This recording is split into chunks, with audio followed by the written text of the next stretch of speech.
غرفة الصناعة التقليدية لجهة الشرق إلى السيد مدير الديوان الملكي القصر الملكي العامر الرباط، برقية ولاء وإخلاص.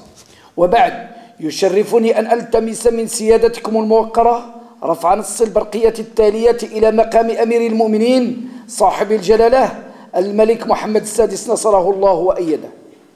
بمناسبة انعقاد أشغال اجتماع دورة أكتوبر 2016 لهيئة غرفة الصناعة التقليدية لجهة الشرق، وفي إطار استراتيجية غرفة الصناعة التقليدية الهادفة إلى عقد دوراتها بمختلف أقاليم جهة الشرق،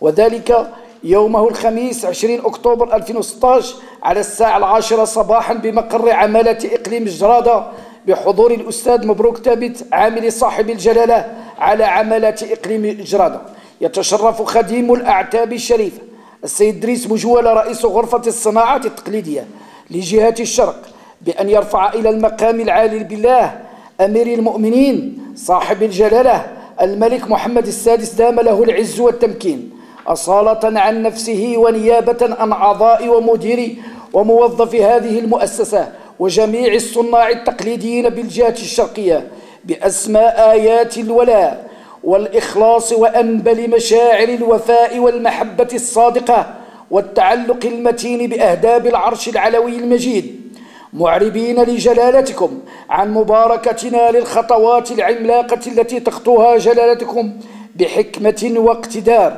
للرقي بهذا البلد الأمين نحو مدارج الرقي والازدهار، ومثمنين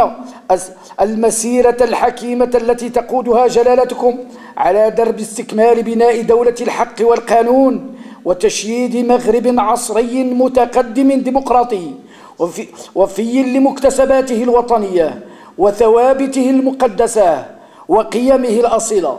حفظكم الله يا مولاي بما حفظ به الذكر الحكيم، وأبقاكم ذخرا وملاذا لشعبكم الوفي، وأدام على جلالتكم نعمه الظاهرة والباطنة، وأمدكم بنصره وعونه، وأقر عينكم بولي عهدكم صاحب السمو الملكي الأمير الجليل مولاي الحسن، وشد أزركم بشقيقكم صاحب السمو الملكي الأمير الجليل مولاي رشيد وسائر أفراد الأسرة الملكية الشريفة،